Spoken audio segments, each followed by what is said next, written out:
and the changes that could be made and things that were happening. And, I think there's an unbelievable mutual respect. I tell everybody I'm the NC State coach, and my job is to be fiery and represent NC State in the right way. And obviously those guys being right down the street. But it's really hard to ignore, or we shouldn't ignore, the things that Coach K has done for college basketball and the ACC.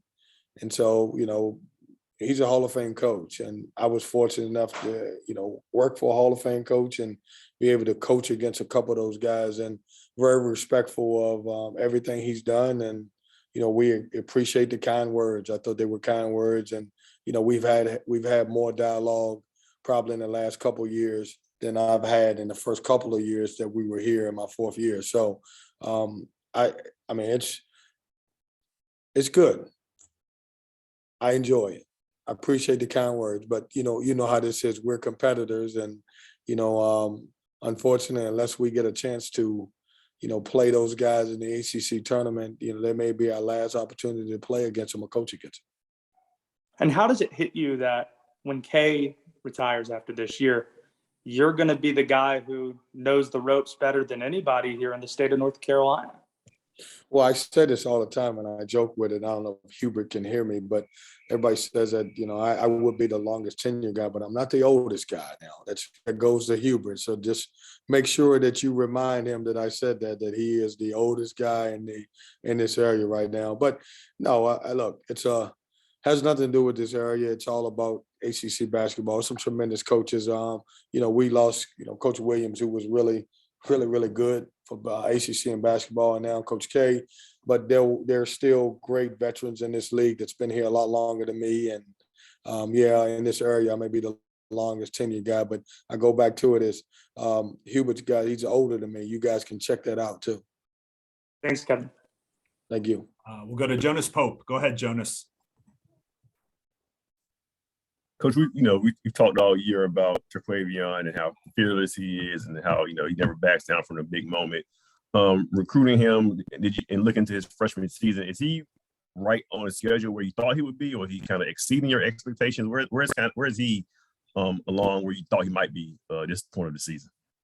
Yeah, that's a great question. I thought he could come in and because what happens is at his level, this is a kid that scored 3,000 points. He three state championships, and a lot of times when kids come from college, from high school to college, sometimes it takes him a little bit of time, but he's still scoring high at this level. I think he's averaging 15 points a game, probably a little better, Jonas, than I thought. I thought he would be a guy that come in and obviously be right around 10 or 11 points a game. Didn't know at what point he was going to start for us, but did realize that he's probably going to be a starter because of his ability and the way he competes. I think what makes him special is he doesn't know he doesn't supposed to be good as a freshman. Doesn't matter what environment he's in, he plays. Doesn't matter if he misses. For example, at Clemson game, he was 0 for 7, but he bounced back against Louisville and played great. Most guys couldn't do that, and with him, he can do that. So that's what makes him special, his ability just to forget. Just a quick follow-up. You mentioned it doesn't matter the environment. Going into Duke on Saturday, I imagine pregame he was probably pretty hyped to go into that building and let everybody see his game. Yeah, Jonas, he's a competitor, and one thing I will tell you is, and I don't care what, if it's practice or a game, he's not going to want anybody to be better than him. And so, certain guys go into certain environments and they they overthink things. This kid goes into every environment looking at it as a great opportunity for him. Mike Barber, you're up next. Go ahead.